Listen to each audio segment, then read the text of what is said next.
Hey, community, here's what's brewing today. Black hair and white folks. Ask your aunties.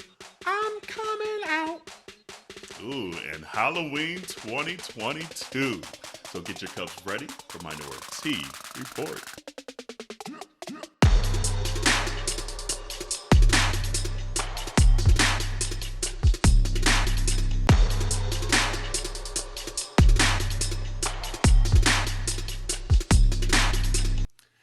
Hey, welcome to Minoritea Report. It's Auntie Kerel.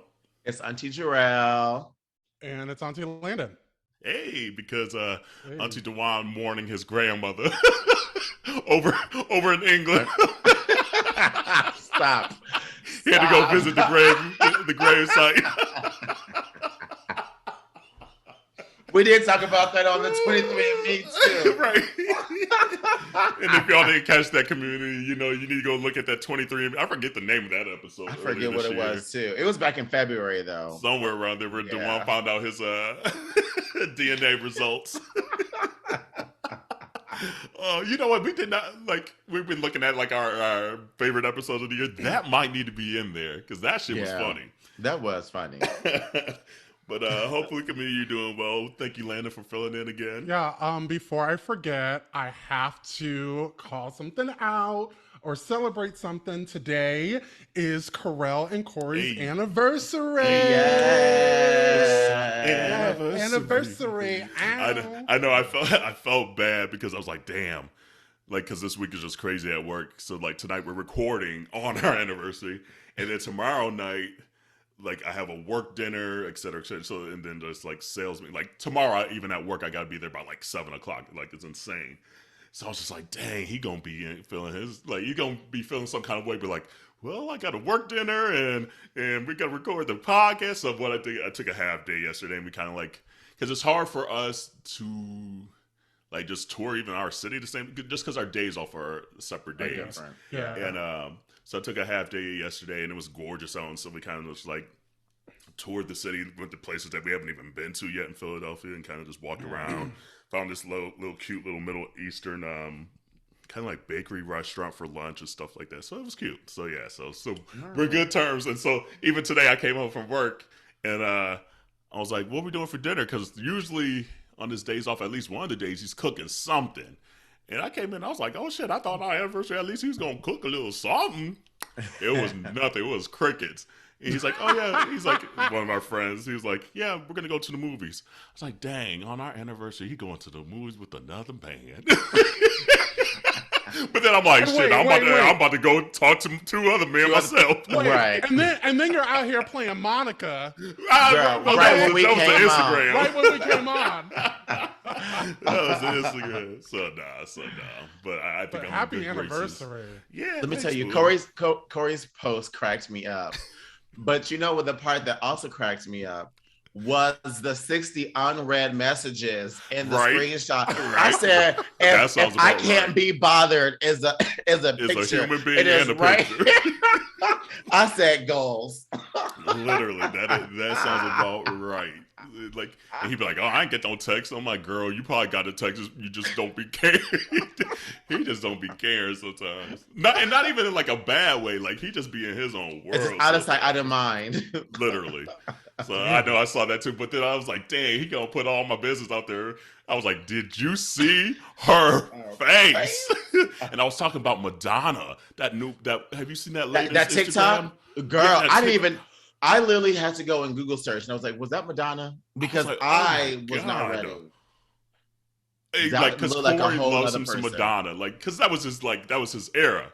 Mm-hmm. But I'll be I'm like, girl. And he's like, I know. It bothers him to his core now. He's like, God. He's like, Madonna used to be used to be cool. He's like, I don't know where she lost her way the last few years. She got a little Kimmed. She got a little Kimmed. She did get Lil Kim. She did get Lil. Oh, or did Lil Kim get Madonna? I don't know. Oh, look, I don't know. They got the same doctor. Okay, right. But I was like, damn. I was like, Corey, you couldn't cut that out. You couldn't cut that little piece out, put it on social. I was like, whatever. But no, thank you, Landon. Thank you. 3 years, which is crazy. It went like Yeah, that. yeah. Listen. I'm gonna have to look at this Madonna. Honey, you won't know it's her. This You gonna Madonna scroll thing past you it. mentioned. You gonna probably just think already it's some seen crazy it. girl. You probably seen it already, and you was like, "Wait, Didn't even know I it saw was her. that." Yo, like Sandra used to say, "Ooh, Right, Mary. Yeah. But yeah. So community, welcome. Subscribe, follow if you haven't already. Leave us a review. I know a lot of times you're like, oh, you got enough reviews, you got enough this. No, that shit really does help us. Like, it helps the algorithms and all that stuff. It's a Real talk. unfortunate but fortunate thing that we got to do in this content creator world that we live in now. So anything you can help us subscribe, review, share our posts, double tap. That helps all that algorithm stuff. So us to kind of continue to bubble up to the top. So we appreciate yes, you. man." Then another thing before we get into the thick of it, we're getting to like the deadlines for a lot of states for you to register to vote if you are not registered to vote. If you are, double check your registration because they still purging people out these books. So check your state. You could go to vote.org, and I checked right before we hopped on to see where you could just see what the deadlines are. So I think Georgia is a critical state right now. I think the deadline was yesterday of this last week, so you might be a little late on that one. I just checked Pennsylvania, where I live now. It's 15 days before the voting date. So we're slowly getting to that. Not even slowly, quickly getting to that deadline. And a lot of states, it's usually around that 15 days before the election. So please don't sit back. I know a lot of people are like, oh, I'll wait for the presidency. No, a lot of this shit happens during these midterms where we get a little lax. So we could get some shit done because this 50-50 split ain't it. It ain't. And speak to your people in these swing states too, like Nevada and Arizona, like Kerel mentioned, Georgia, Pennsylvania, Michigan is another one. Michigan, right now. They are trying. Wisconsin, they are trying to do whatever they can. I'm not gonna lie, y'all. Low key, my anxiety gets a little up when I start thinking about this midterm election. Same here. Like a lot of people, I don't think are invested. Yes, like honestly, because I mean, if we have not paid attention to the things that they have tried, that they have overturned, and that they are trying to overturn, this is that moment that we need to be at these polls to stop them for trying to continue to do some of this shit for the next 2 years. Okay, and be really aware of what the actual issues are, because Republicans are trying to frame this narrative that crime is up. Crime is actually down 20% nationwide, and they want you to forget that they have done so much over the past several decades to take away women's rights, to take away our ability to marry who we love. And so when you get a moment, on a lot of the bills right now. Right. When you get out there, to check your voter registration, register to vote if you can, and then go look at a ballot and see what's on the ballot. 100%. Take that time to educate yourself about what the issues are. Even if you think that it might not affect you, you don't know either way. So do your research. Check your voter registration and check those ballots. And simply share it too. A lot of people don't think that 5-second share button, you don't have to put a whole nother context. You don't have to add additional. You can just literally share, and that's it. And you will be surprised at how many people you are going to reach. Again, like Kerel was talking earlier about algorithms and stuff like that, how that also press and push towards people that are in your bubble, that are in your network as well too. So continue to share it too. That's another way that we are going to be able to get these issues that are on these ballots out there in states that are going to be voting. Absolutely, because like I know even in Michigan, it's a governor race right now, and that's a huge thing for even kind of blocking what kind of gets to their desk at times, the veto and things like that. So like, don't sleep on it. It's critical, and after this election, we're gonna get riled, but right back up to the 2024. So get ready for it. But please, it's so critically important. Pick up your neighbor, pick up your grandma, someone that ain't got a ride to the voting place. Don't let that be their excuse. We find ways to get to the club. We find ways to go to the bar. We find ways to go to the movies. We find ways to do what we need to get that new outfit. Find a way to get your ass to the voting booth. So, yes, sir. So okay. On that note, what else? We said we were going to do community bulletin board like the last 3 episodes, but we get to talking and finding out who doing the bending and everything. So who doing the topping? Right, who doing the topping? So this week, it's probably been a month at this point. We put this post off, and I'm actually glad that Jarrell's on this episode because I want to get his perspective because he's had this situation. So we put a story up where it showed this white guy twisting his black boyfriend's hair. And a lot of times in the black community, we're like, we barely let every black person touch our hair and like do our hair, cut our hair, and twist our hair and all this. So they'll have like a white person. You're like, ooh, your skills better be fire. But like, I wanted to get like the community's response just to see their reactions, what they were thinking. So first, I'm going to just say a few of those reactions. I won't say names because we didn't get the permission to say all the names. I forgot to ask that piece. But putting up one person. Jarrell already skeptical. One person said, "Why is he letting that boy play in his head?" That's one response. Another one says, my partner has been twisting my hair since the pandemic. I've gotten my hair done by multiple black women in blackity black salons, and I'm never satisfied. He was like, why you paying for it when you get it at home for free? I know that's right. Oh, come on now. That's what your partner's supposed to say. Talk that shit. I know that's right. Let's see. Another person said, it's love. If it's a pet project because they are fetishizing your hair, then no. But if he is doing it because he wants to help and spend time with you, then that's great. My ex twisted my hair, and it was such a nice, caring thing for someone to do, and it allowed us to bond and gave him insight into my life and culture. I was like, okay. We'll share a few more here. Let's see here. Another one said, if I end up having kids, I will not be the only person in my head and in theirs. LOL. NAWTTT. Not. Okay. Another person said, I let a white guy cut my hair before, and I was busted. See, that's my fear. That is my fear. This person said, the racist why nots in 3, 2, 1. That's an interesting take on it. That's an interesting take on it. Then another person said, the evidence speaks for itself. Look how he twisted. Look how he twisted. So I bring this up just because, and we've talked about this in episodes before, but like, how do you feel? And I preface this by saying I'm glad Jarrell was on this episode because I know Fizz has cut your hair a lot of times, and that should be looking fire. So how did you get to the point of being comfortable, or were you comfortable from the jump? And then what were the conversations to ensure you got what you needed? So Fizz is the first white person to cut my hair. He's actually the second.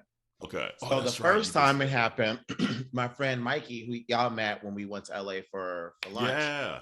So when we were living in Minnesota, he went to Veda Institute for like hair and makeup and stuff like that.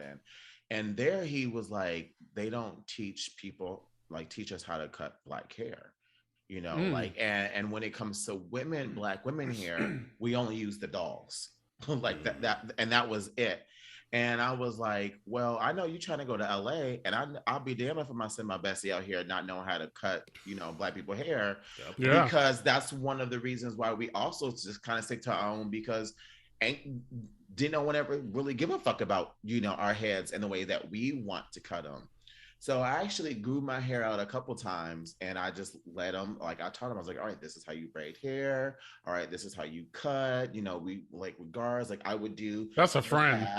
I would do this half, and then I would let him do the other half, and then we'll work on the back, and we'll talk about lining and stuff like that. So, but again, I was thinking about making sure that my bestie knew how to cut black people hair, and he wasn't a person that was like, I only know how to do white people hair. Yeah. I would have felt bad as a friend to let my friend get into a profession and he be exactly the reason why Black folks only go to Black folks. Mm. You know? So so that was the reason why he was the first time. Now the only reason why Fizz is because the pandemic, but also he's an artist. He has like this, you know, he's an architect by day. So he has this attention to detail and finesse and patience that is required when it comes to Black people hair as well too. Yeah. You know, so he actually, I really didn't have to tell him a lot. He literally was looking at photos of how I had my hair cut before, and he was just, okay, cool. And yeah, I had to let him, you know, play with the guards a couple of times so he can see it, but we started low. Yeah. And then I was like, all right, so now we're going to do it at the height that I need my fade to be at, you know? So, and after that, he's just been on it. Just like, I just sit there. Sometimes you know how it'd be so good. Sometimes you be falling asleep. Yeah. There'll be a couple times I've been in the bathroom, just like falling asleep. I'm like, ooh, look, keep your head up. Right. You know? So, I mean, like, it's one of those things where it's actually saved me a lot of money. Yeah. You know? Like a lot of time as well, too. And like a couple of responses, it's actually been a good way for us to bond. Like we'll have a night where we cut each other's hair. Like he'll cut mine, I'll cut his. You're just sitting and chilling. You know, we got music playing and we're just, you know, talking about our days and life and the news and everything, you know. So it's been very good for the two of us. And I don't go to D. Charlene's anymore because my barber left. So it was perfect. Damn. It was like perfect. You know, it's hard for us. You know, it's hard for us to find, like when we move to a new city, we move to a new hood. And one of the first things I think to myself is, who gonna cut my hair? Literally every single time. Yeah. Every single time. And I went to the one place where all the Black people we go into in Seattle, and I was not impressed. I said, "This and that's man, how it be too. This man, like, it was like we've all had the experience where like the barber leaves for like 20 minutes, and you sitting there like, it's like, come on, it's the worst. And I'm sitting here, I'm like, homie, I got things to do. What did he leave for? Girl, what don't they leave for? They exactly. leave for everything. Everything. Cheetos, right. A girl, a phone call, mute, change the music. No. Okay. No. Something. No. Something. No. Like, I will push someone out their current chair and go get my hair finished. No, see, that's when you get a fucked up haircut then. Yep. And let me tell you, and it came back and it was not done how I needed it to be done. And I was just like, I was so heated. And then I went to the other barber that was there too. And he gave me a lining, but like he cut me like way too like hard on my lining, and it was scabbing and stuff like that. And then like the back part was not done as well. I said, you know what? I said, y'all lucky, because what this is y'all the only niggas in the city. And so Black folks know the slim pickings. So they just know we getting clientele no matter what. Yeah. Okay. Yeah. But not you. Not me. Not you. Not me. Not so, me. Landon, have you ever had a white person cut your hair or anything like that? I wouldn't say a white person. Let me tell you, I was just talking to a couple of coworkers about this actually. So when I moved back here to New York, I was like, okay, the barber that I used to go to in Brooklyn is not there anymore. So I was like, all right, all the way from Connecticut to Brooklyn. Don't do it, bitch. Keep it moving. So glad it ain't me today. I went to a Dominican barbershop. Ooh, they be cutting. Yo, shit. Listen, anybody out there listening to this episode, if you have not gone to a Dominican barbershop, it'll change your fucking life. A lot in Atlanta. So I went to, so when I lived in Chicago, I used to go to this place on Clark, between Belmont and Addison, and he was Hispanic, did a phenomenal job every time. Like every time. Here in the Bronx, no, it's not the Bronx. It's Inwood in Manhattan. Dude hooks me up. Now, the only thing that I will say is he's got this hair dryer that literally makes me feel like I'm going through a car wash. You know, when the dryer comes on, he's got this like industrial. Is it like a little it's almost like a tire pressure thing? Yeah, I'm literally like my skin is just like I'm just like blown back. So that's the only thing. But literally like a cartoon character. But I've never had. Even in my growing up in Houston, I never had, we talked about this last episode about how diverse Houston is. Yeah. And I've never, the guy that was in charge of drill team at my church was also a barber. So that's who I went to. And he's going to be like, "You're going to be at practice on Tuesday?" I'd be like, "Yes, sir." But like, I've never had someone who's not either Hispanic, Latino, or Black cut my hair. I'm not doing it because I will hold you to a standard, and if you don't meet that standard, I will blow up your shit on social media. Let it be known. I mean, she said I only got 2 edges left, so you know. You have no edges. So how would you? Oh, you think so? You think so? Keep it. Yeah, you know, Jarrell got like Jarrell got Mine's the full. Mine is that's why all she got natural. all his hair still. No, let me tell you, I'll take the hat off because it ain't trimmed up. Let me tell you, I got a full thing. This is my natural hairline, honey. Are you sure? Okay, That's the one thing we can't. Honey. That's the one thing we can't say about Jarrell. Okay, you got that full hairline. She sure do, biatch. Okay, seriously. Just so you know. Yeah, like it's interesting though. Like, so like I think I've shared this on the podcast before. Corey has asked to cut my hair before. And even though he's very artistic and very, it was the wait. You said that Corey, on your anniversary too. I love it too. I'll tell you to his face. She said, "I'm married now, honey." Right? Wait, what you gonna do? Got you now. At this point, it take a lot to get rid of one another. Right. It's just so many lawyers, too much money. It's like, bitch, we might as well go on to bed. See you in the morning. Y'all been to 3 cities already. You might as well just keep it moving. Girl, we've been 1, 2, 4. 4. Damn, Gina. Girl. He said, wait, Corey. But like, because like he played too much. Like he would do something. He would fuck my head up on purpose because he thought it was funny. And that would piss me off. See, that would be like, let me call a lawyer right quick. Black folk. You can't do that to black folk. Period. It's a very intimate thing. Being in someone's head is a very intimate thing. Corey, so no. Corey, I'm gonna need you to get it together. Don't I do trust that him shit. like with everything else, but your hair, but not my head. And I honestly don't know where maybe the distrust of white people doing my hair comes from. Like it's just ingrained in the culture, because like I don't know, but like you said, Jarrell, like a lot of white folks, especially if you go to a barber school or a salon school or a hairdresser school, are not being taught black heads or Dominican heads or Hispanic heads. You know, like our texture of our hair is different, and that does matter.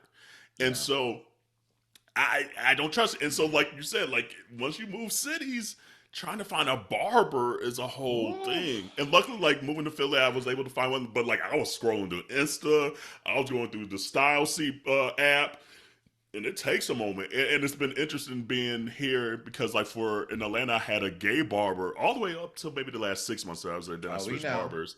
And that part. That shit was funny. Did I share that on the podcast? Yeah, you sure did. Yes. That's a throwback episode. Find that one. That's a gem. But it's been interesting being back in a very hood, very straight barber again. I'm finding a lot of, especially black men in Philadelphia, that are kind of like hoodish, talk like Meek Mill. I thought it was just Meek Mill. No, it's Philadelphia. It's Philly. Philly. I'm like, why are you all yelling in here? Like, I can't take this, but I can take it. But it's so funny. But it's interesting to be back around straight barbers again. Just the conversations they have is different. The energy's different. And so I still find, though, like, it hasn't come up, but I haven't willingly shared that I'm even gay and married and with a husband. Yeah, that's a whole other conversation. So I'm like, so a lot of times I sit there, I'm like, wow. But wait, do you why think is it this matters, hesitancy? Though? Say again. Why do you think it matters, though? It doesn't matter, but this is like, it's a huge part of my life, and like I'm not willing to just be like, oh, I'm married to a dude. You know, like it's weird. They can't tell when you walk in. Honey, I don't be sashaying like you do. I know. She be bouncing. Look, she said, "I'm here. I'm on time." These hoes. No, no, I don't know. And maybe they have assumed so. I don't know. And I dress the way I always dress. I think it's for me like it's the same. Like for me, like I all my barbers have been straight. I've never had a gay barber. How do you know if they're gay or not, though? Well, I know because like I've heard conversations he's had, and then like they might be doing the bending. It could be, real, be. I mean, we know DL things is real. Like, and you like at least I would like to think my gaydar is pretty decent, if that's a thing. You know, the stereotypical thing. He's straight as shit. Like you just could tell.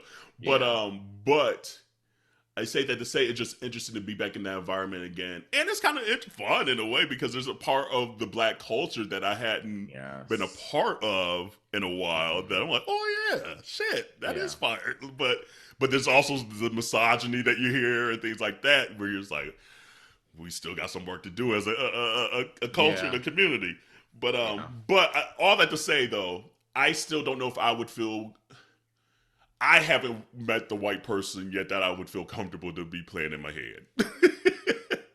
And it's not because I want to be a racist person. No, it's just simply I don't know if your skill set is there yet. I need to see your work first.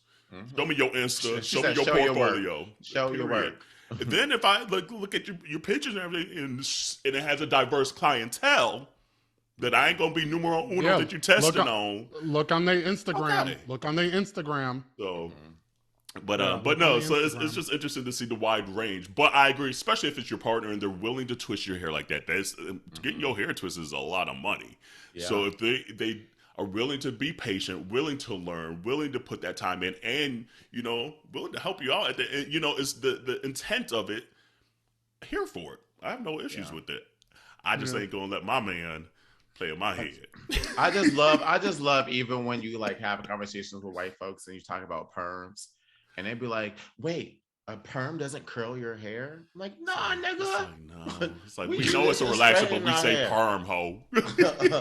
Like, perms do two different things for you than it does for me.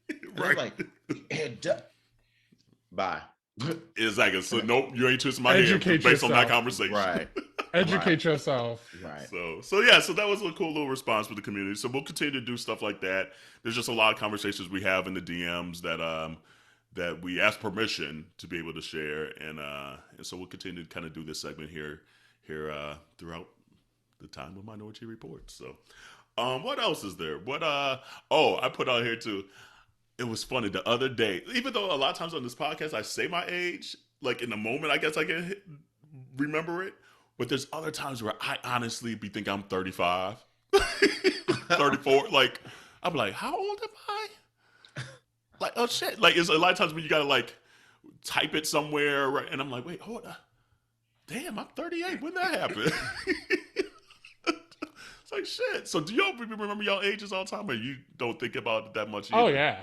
Oh yeah. Someone's pushing 40, so of course she remembers. Oh damn. I can't even go after you, Linda, because I'm right there. You know what? Exactly. But the only reason that I remember is because I'm the youngest of four. So I've got my brother who is that nigga's gonna be old. My God. Damn. And then you can tell you're the youngest with some shit like that. That's some younger shit. That nigga is gonna be old. He actually celebrates his 50th birthday in November. A month from actually today. Happy birthday. When you see them gray hairs and when the way he walks, you be like, that you nigga see them Clooney's. Yeah. And then my first sister is 2 years behind him. And then because my daddy was a hoe, there's two of us that are the same age but 4 months apart. It happens. So it does happen. I love my dad though. God rest his soul. But like I'm the youngest of four. So my second sister, she's 4 months older than me. She will be 40 before I am. So it's hard to forget. Yeah.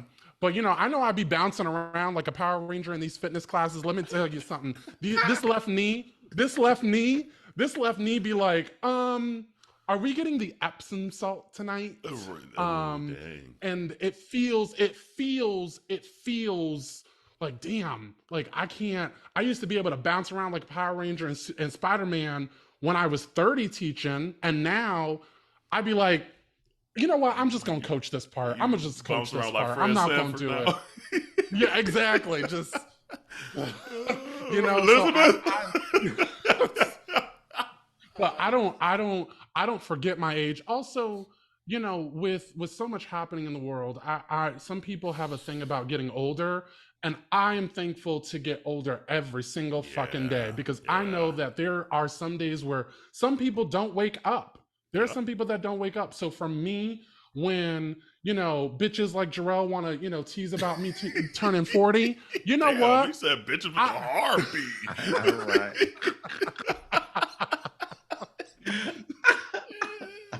Bitches like Jarrell. But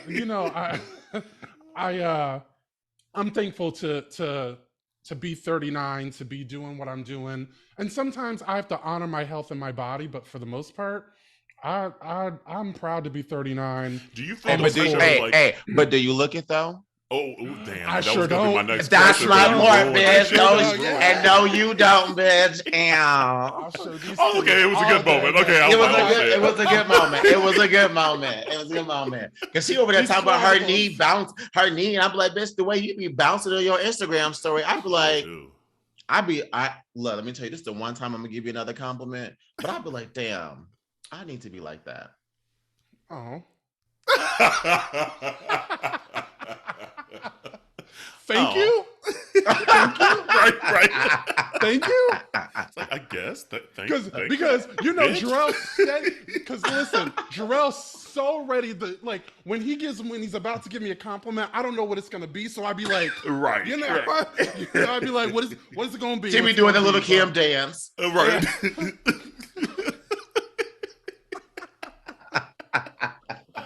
But speaking of the little Kim dance, damn, two trains of thoughts, and I'll get back on the age. Did you see they put Lil Kim, Genuine, and Mary J. Blige spliced them together and say who's gonna win or something like that? Girl, I saw that and I was done. I was done. The internet does not play around. I fucking hate the internet sometimes. But with age, do you feel, especially in gay community, because I guess I have never really felt crazy one way or the other about aging as a gay man. Has it hit you? Do you feel more pressure to whatever, or you just like, bitch, I'm just out here living shit? It's definitely hit me. Has it really? It's hit me because I see how some people, I go out and I see some of the younger gays and some of the younger queer people out, and I be watching them and I'm like, ooh, honey, I am glad that ain't me. Yeah. I just it couldn't be me. Like what exactly is that? Like what is exactly are you talking about? Like, I'm talking about behaviors? like the falling over and just like, just the, how do you explain that's not it? Cute. Just that young that messiness. Yeah, Yeah. And then and then you be at the club and sometimes you hear like some of the drama that be happening, and I'd be sitting there like, But do you ever think to yourself, wow, that used to be me and I'm glad it's not though? Yes, that's what I'm saying. Like, I'm glad to be older because I see that and I'm like, I'm past that. It's nice just to know that I'm in a place where like my peace is so much more important than it was before. Like in my 20s, I was sacrificing like my health, my sleep, my sanity to be at every engagement, every social event, to try to be around all these people.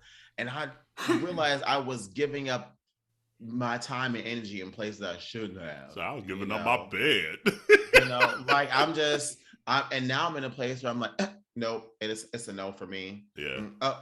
No. I ain't messing with it. Like I really do be embracing that auntie spirit, and my friends do call me the auntie. They're like, okay, auntie, because obviously I'm like, nope. See what we're not gonna do. I will let them know it's a no for me. I said I am too grown. I am too old, and it's no. So when you talk about like your piece, because I feel like you don't know peace until you actually like it's almost like a light bulb. Like right, going through some shit, a light bulb. How did you know what peace felt like and being able to differentiate from that drama and where my first instinct was no longer to fight? Then I was like, damn. This is peace. Ooh. There we go. You know? And listen, good job, Kerel. Listen, you know? anybody in a fight, if anybody's like, who are you gonna take? Who's gonna be on your choose your character? Right. Let's go. Come on, bitch. Let's go. Oh, Shanae. Right. Auntie Honey. I'll choose Jarrell in a heartbeat. It's like that's how they say. Like Auntie Kerel, Auntie Henny, Auntie Shaw, Auntie Landy. Ooh, wait, Kerel. No, I'm going back to that Auntie Henny. Kerel, now listen. If there was a fight happening, would you choose Auntie Jarrell or Auntie Dewan? Like physical fight or like I'm gonna kill you with some words? Either one. Jarrell physical all day. Because Jarrell still got that little hint of crazy in him. There's still a thank you for calling it a hint. There's still a little I would have said a dash or, like a tablespoon, not a teaspoon, a tablespoon. He still got a little bit of, I will burn this motherfucker all the way down, rebuild. Yeah.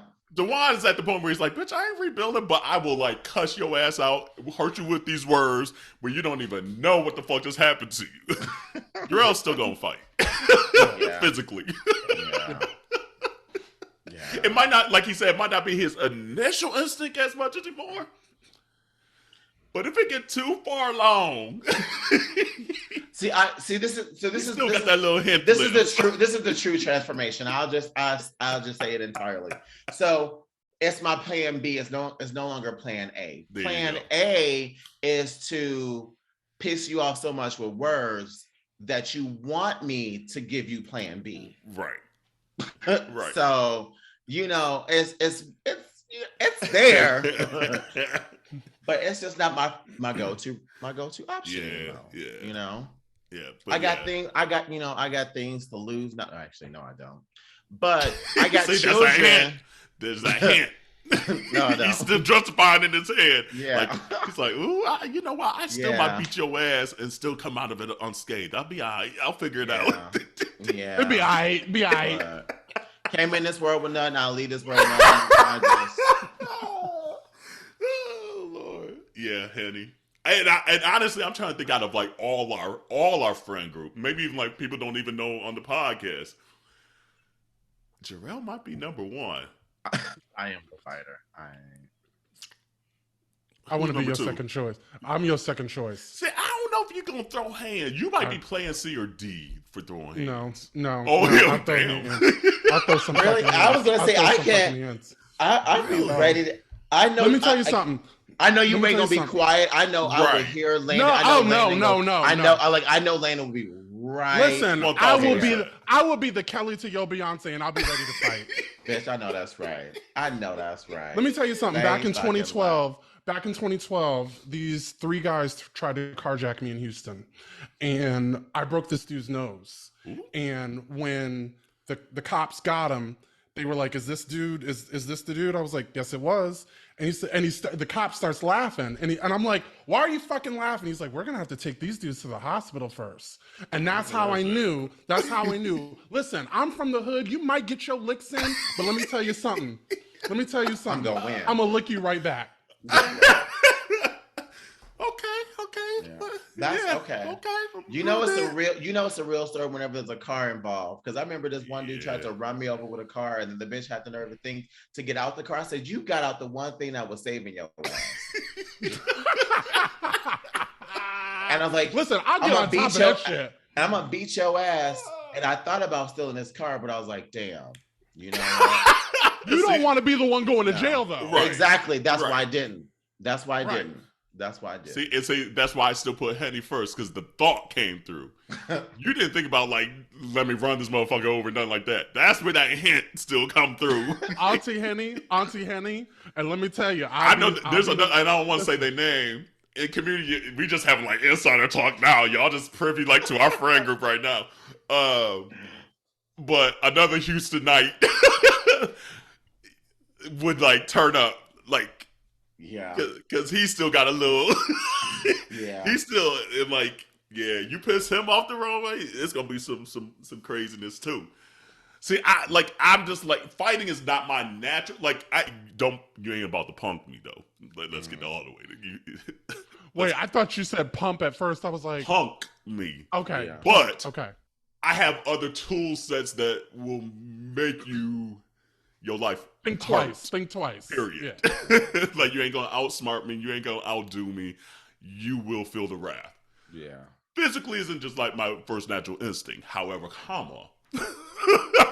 don't punk me, because it's not. You know that video of that big girl, and she like takes a table and she throws it, and then she catches the chair. Yeah. That's me. That is very much my energy.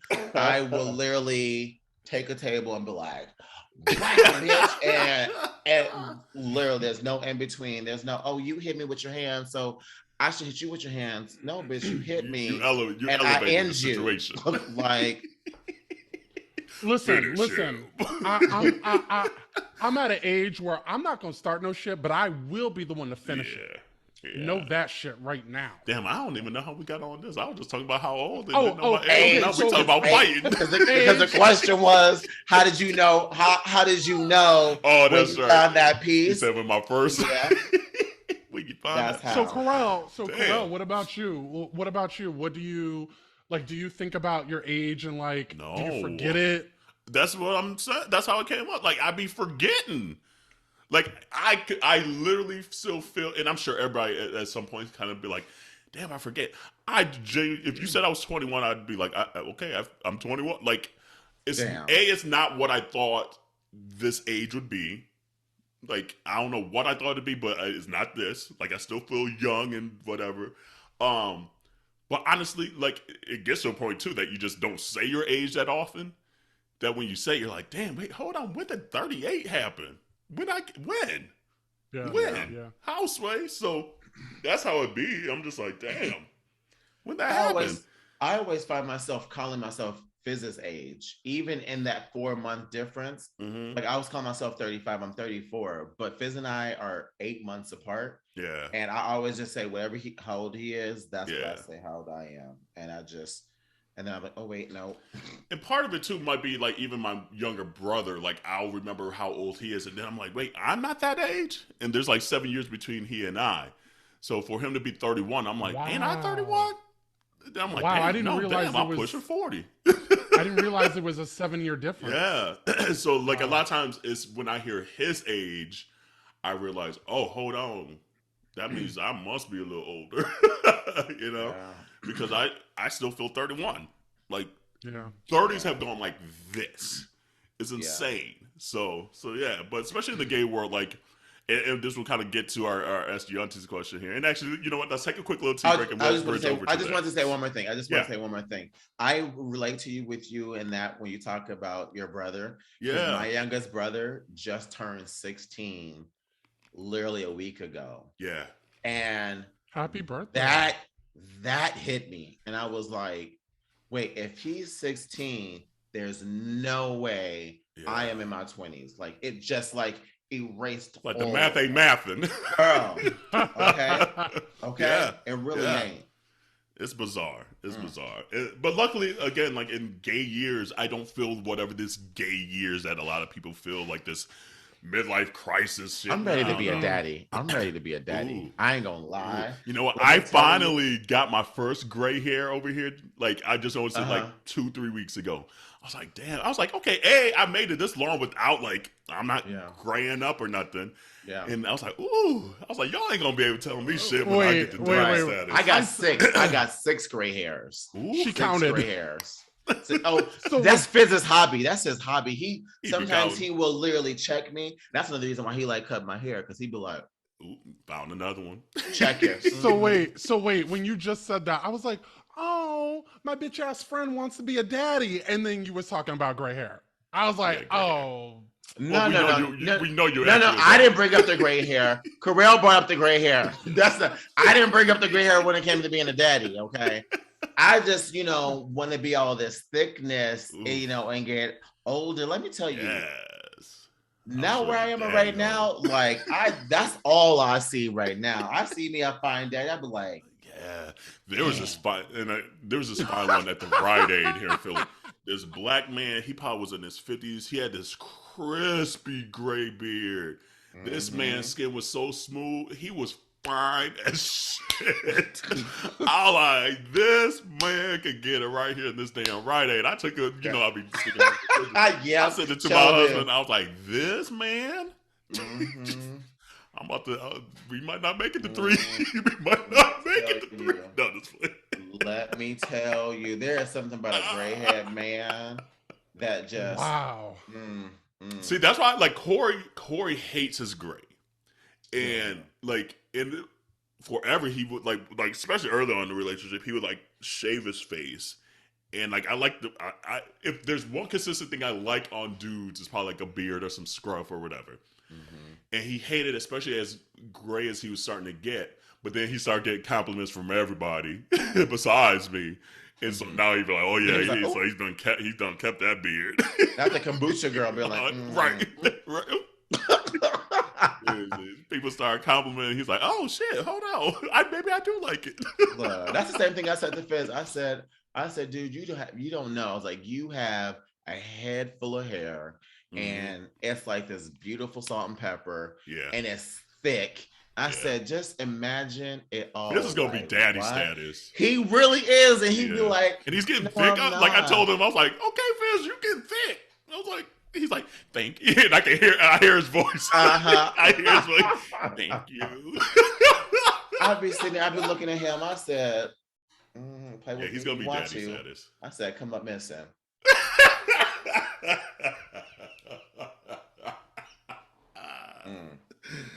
And on that note, we better take a tea break. Right. We interrupt this episode for very important information. That's right. You've been asking for it for a long time, and we have heard you. Yep. It's been a long time coming, but it's finally here.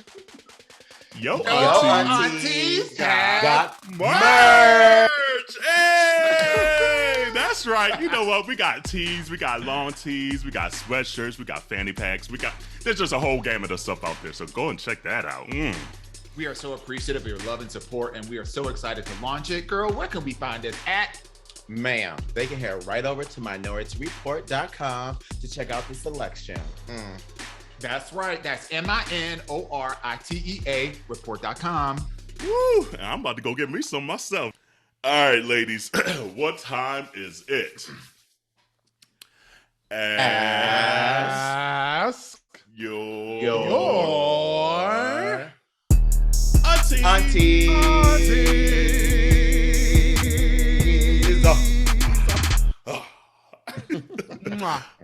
And this one just like, so today that we're recording is coming out day, so that's why it's kind of been a gay ass. I mean, every episode's a gay ass episode. Are you kidding me? But just kind of hitting on like, I'm a fag. Get it right. Get it all the way together.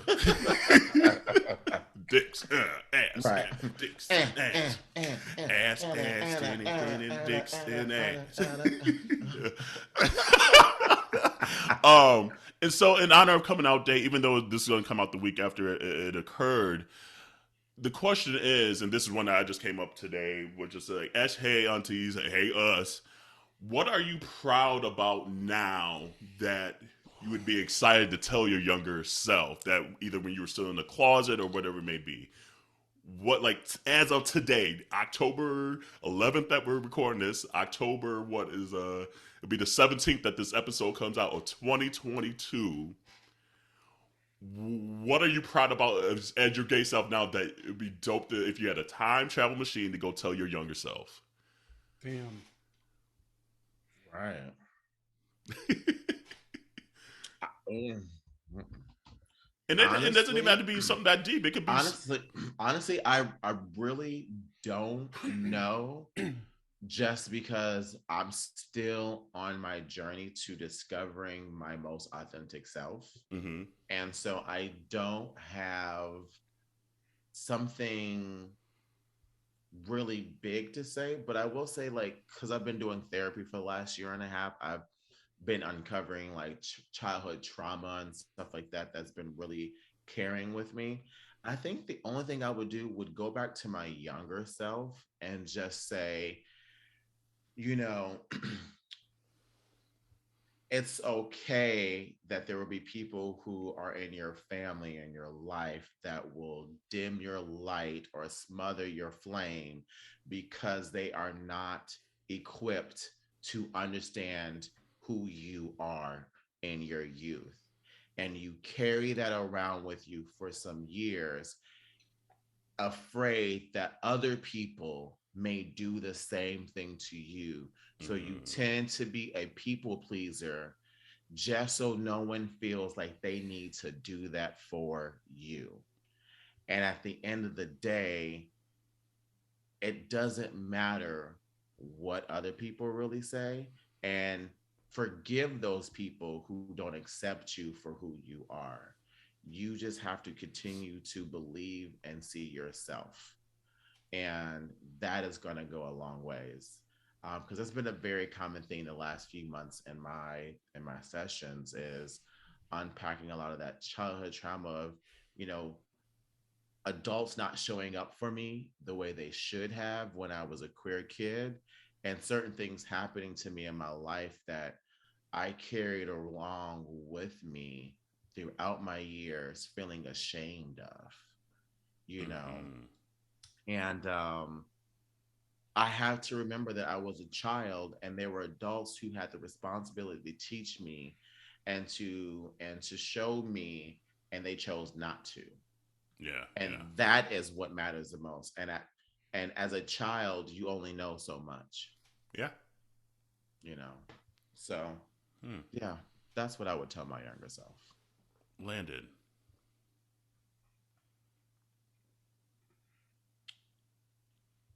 Um, I'm Hmm. getting a little teary eyed. Oh, don't Oh, hold on. Let me get my yeah. towel.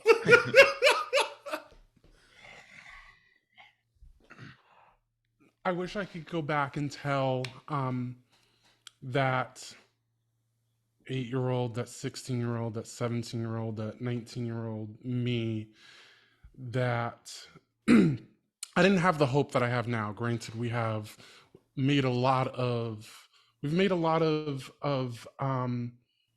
progress. We still have a lot way to go, but back then I didn't have the hope that I have now. When it came down to my family, and I shared this on the podcast earlier this year. When I was living in Chicago, my brother and my sister, one of my sisters came to visit me, and my brother said to me, I knew you were gay then, and I loved you then, and I love you now. And I never gave my family a chance. I had already prejudged them based upon living in Texas, growing up in the Southern Baptist Church, and being led to believe that there was something wrong with me. So here I was, there's this wall, and then the other wall of prejudging my family and not giving them the chance. I'm okay with saying that, but I didn't give them the chance. I didn't, because I was so fearful of what I learned in church at the time, that I was scared to um, live and do the things that I wanted to do. And so I look now where you don't know who's looking at your stories on Instagram. And granted, you can put anything on Instagram these days, but you don't know who is inspired by your story. And I know that there are individuals out there that might be looking at me and wish that, or hope that they could have a family, an older brother, sisters, mom, aunt, my family tells me all the time, like they'd be like, you can bring someone home, right? And I think about, I never thought that was possible Yeah. when I was 8 years old and putting that pink lotion in my hair and slicking it back. And, like there's things that back in the day that I just did not have hope for. So I think about that hopeless little boy that um just didn't know the things that we have happened, same-sex marriage, being able to adopt, hopefully in all states at some point. I just think about that little boy. I also think about the 19-year-old that I never got a chance to tell my dad before he passed. And while I think to myself that maybe my dad knew, I never got a chance to tell him. And I wish that I just had not. I wish that I have had more hope, that maybe I could have stepped out a little bit more. You don't know what you don't know, right? I don't regret a damn thing about my journey at all, because it's written. I can't change my past, but I can damn well create my future. And so I wish that I would have been able to tell my dad before he passed. I lost my dad at 19, so I was even more scared as I came out at 18, 19. Now I have one parent, and I wish that I would have had more hope, given my family a chance, and not been so damn scared. I mean, granted, back in high school, I was fucking girls left and right. So obviously, that's and why he's a true daddy. I'm the pappy. But I just think about that scared 8-year-old, everybody, bullying me back in school. I wish that I could have had a little bit more hope back in the day. I was a little hopeless, and I never thought about suicide or anything like that. But I felt hopeless. I feel hopeful now. Yeah. But back then, like back in the 90s, it wasn't easy. I mean, even having a gay character on Melrose Place or some other show that I used to watch felt odd. And now almost every show out there has some sort of queerness element to it. So, I get a little teary-eyed about that hopeless little boy that just didn't know what the 39-year-old knows now. Yeah. That's just, you guys both nailed some pieces of mine too.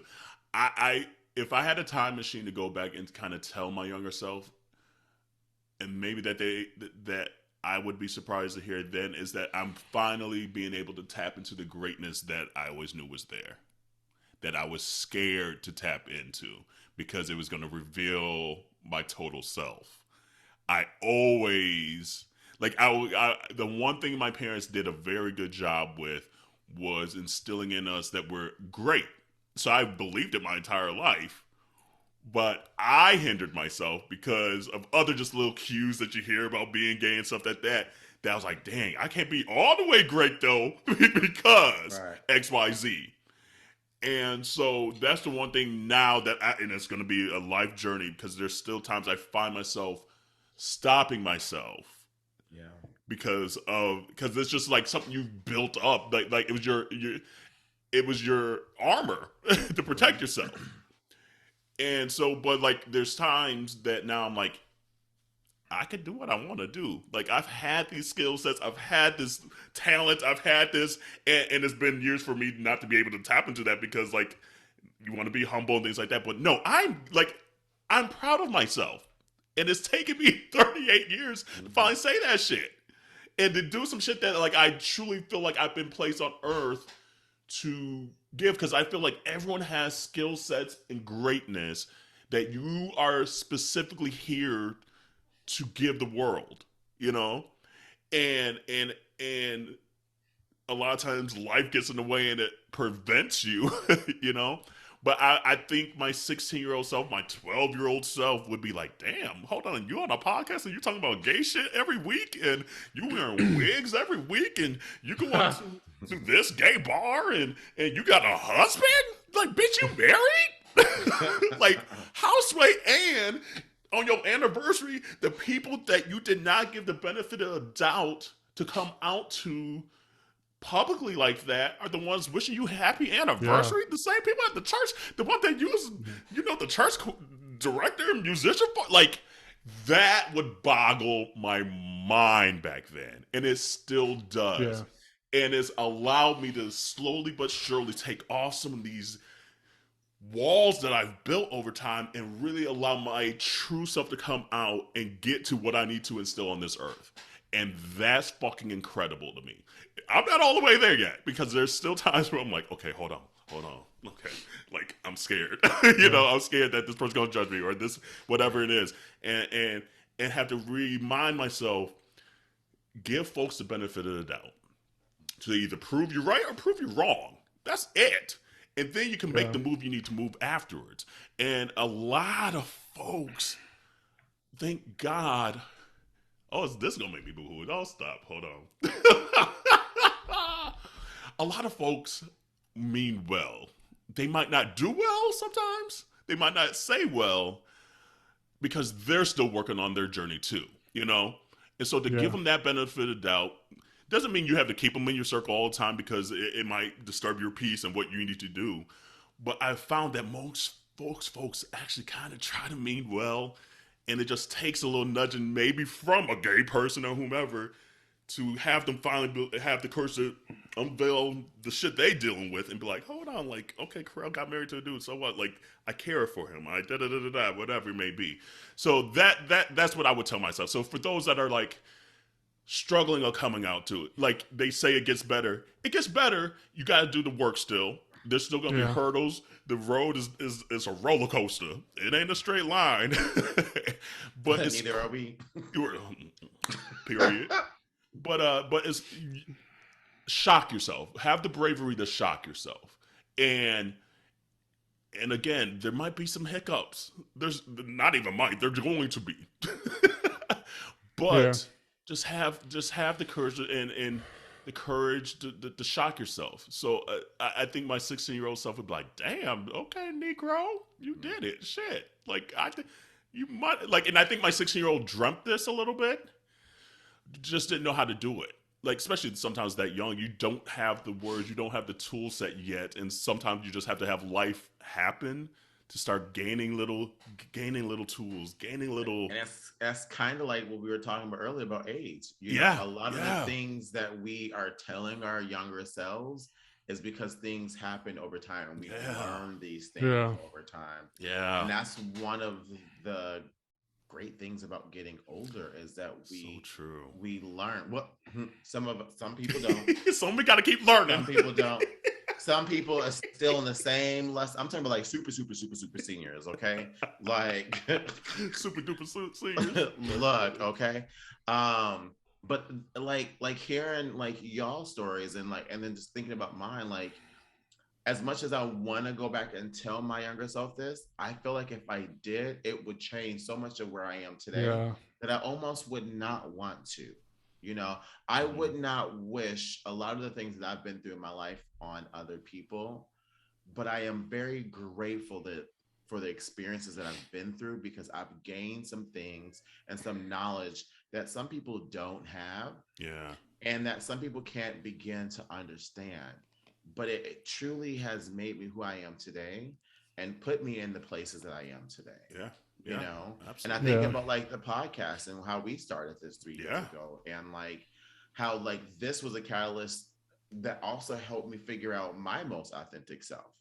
Like this also added to that. So like if I go back and tell my younger self those crucial things that got me thinking like that sooner, who knows where I would be today, But I love telling these stories, not for my younger self, but for the younger people of today, like, and I think that's why I love and I encourage people to have these conversations and think about today's young people and how what we've been through do not have to be things that they have to go through. We can pass that wisdom through by having conversations. I also think about the 18-year-old that had their first gay breakup, you know, your first Don't relationship, hurt. and how badly that hurt, and how I thought at the time. Now I'd be like, that nigga ain't shit, but now, like, I look back to that moment of like my first gay heartbreak, if you will, and how bad things were, and I just could not get out of that. And it's so hard to, I wish that I could tell my younger self, just like Jarrell, I wouldn't change a thing.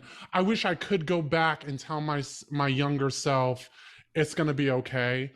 But I also treasure my first love and the lessons and great.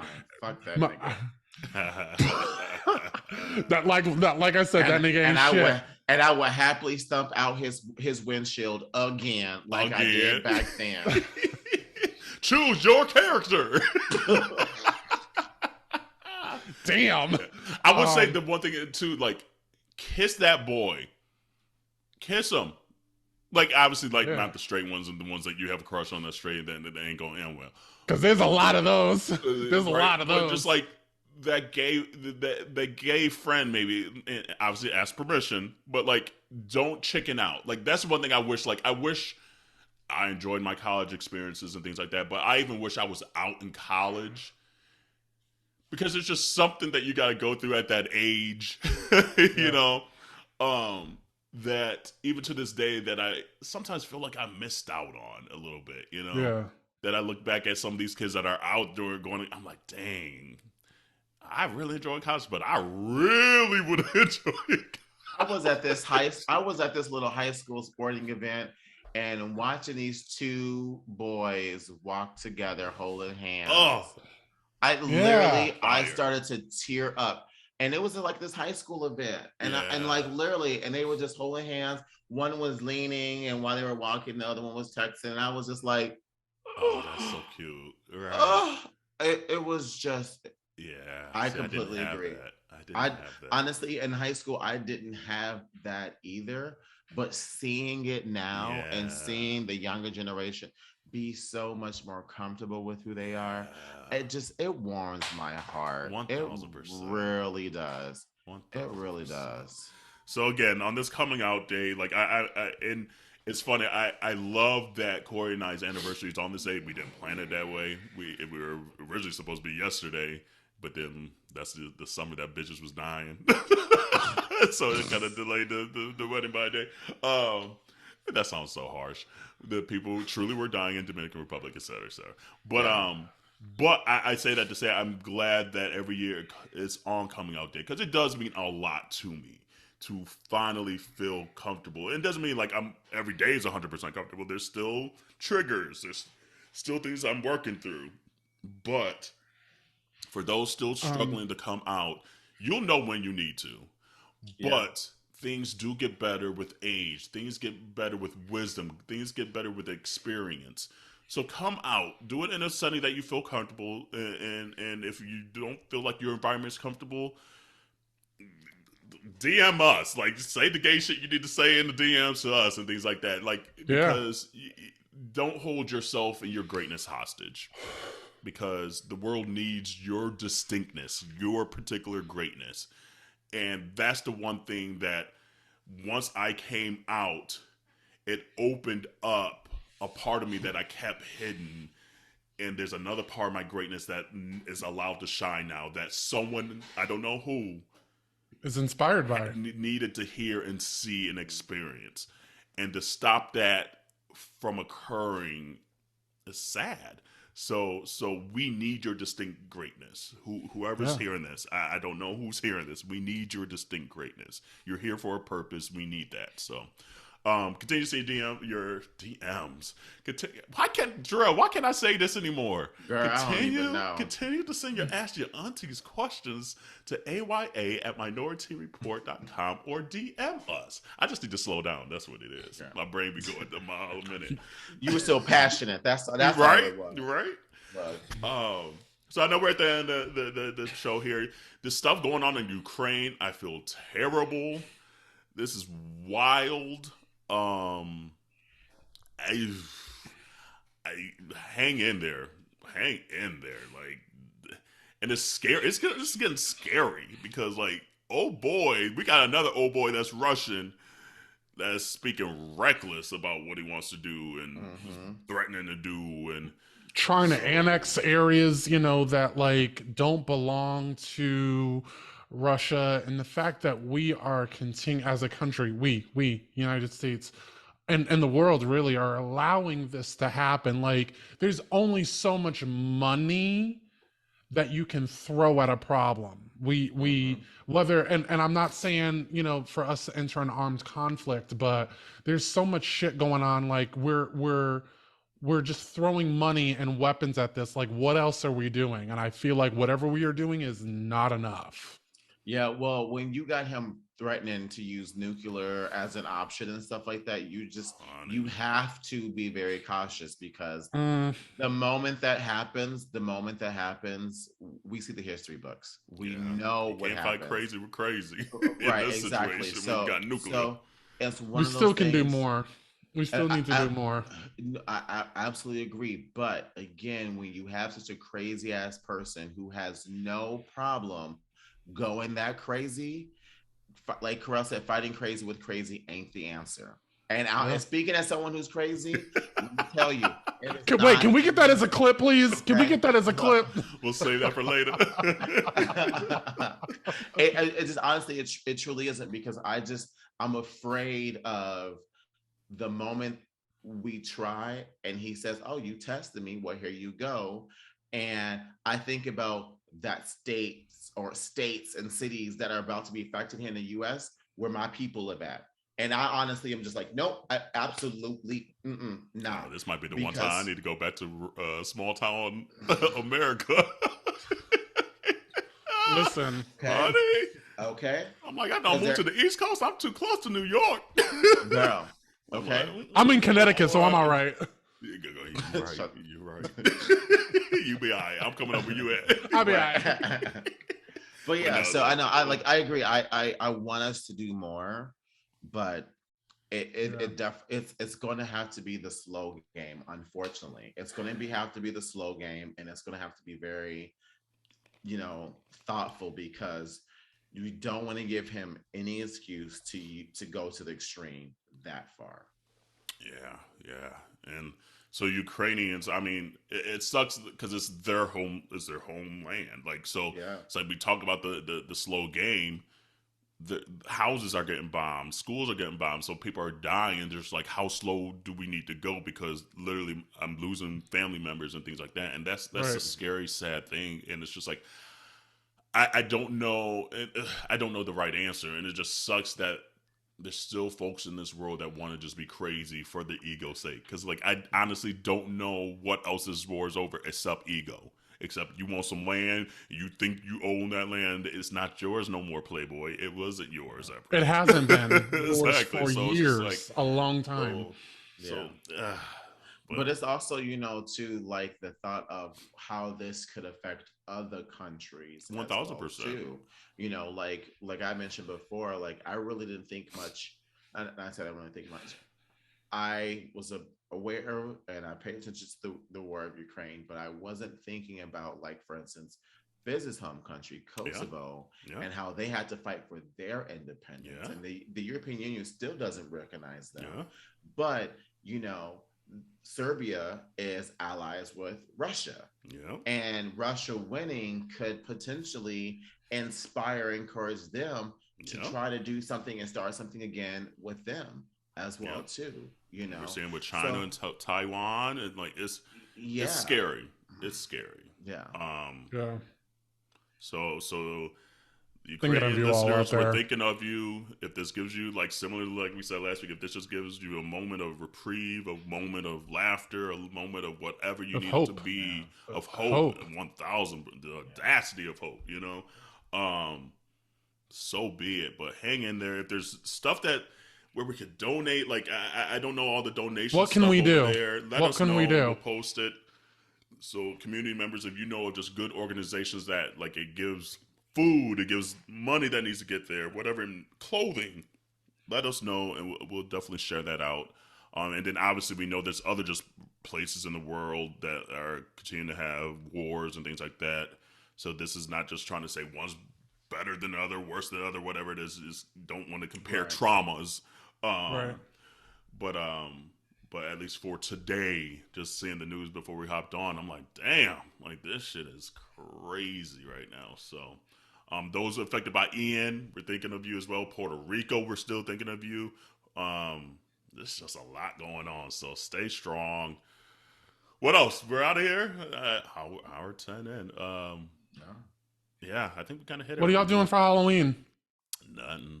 Handing out candy. I think we might have some friends in town. We'll see. And the friends that listen to this, let us know. Let us know. One way or the other. But yeah, other than that, probably handing out candy. I think Halloween's on a Monday? On a Monday. Yeah. Yeah. Usually, that's the one weird thing now. Like, I used to be all about dressing up for Halloween. I feel like the more I grow my professional career and the more the podcast stuff, like, part of my brain is just tired of thinking. So I haven't even thought about no damn costumes. I don't feel like thinking about no damn costumes. Even though there's a part of me that's like, damn, it brings me joy. I don't feel like figuring nothing out.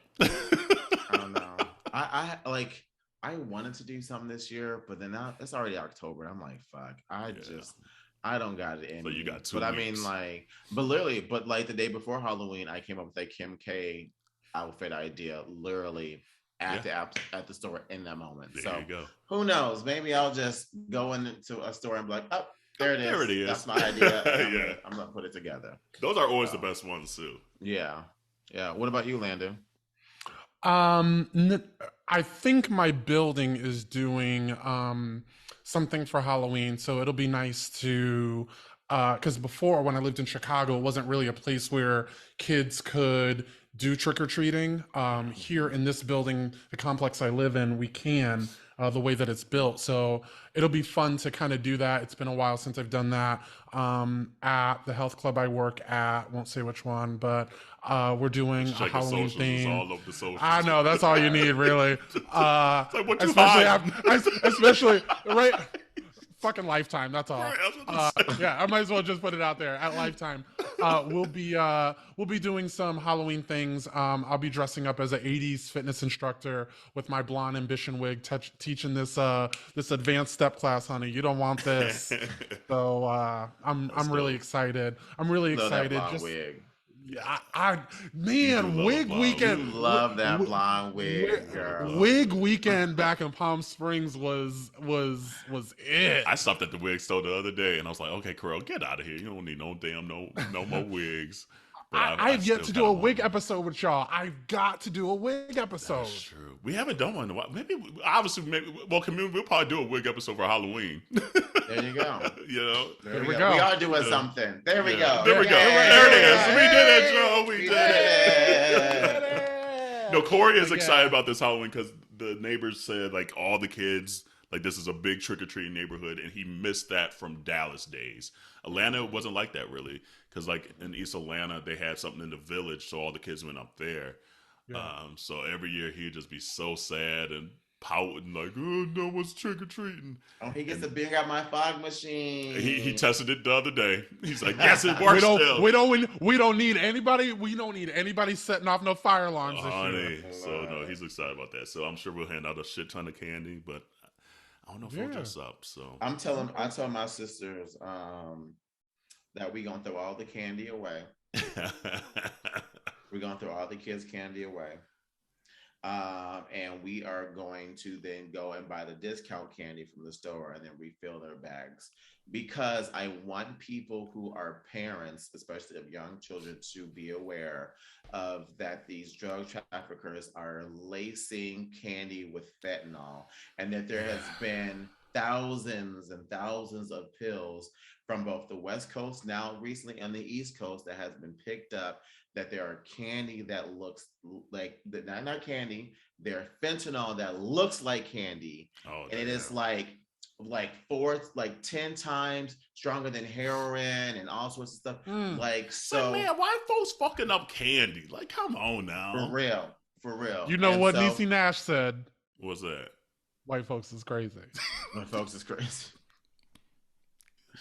So that being said, to all of our listeners that are parents of young children, please make sure you're expecting candy. They look a lot like those Sweeties.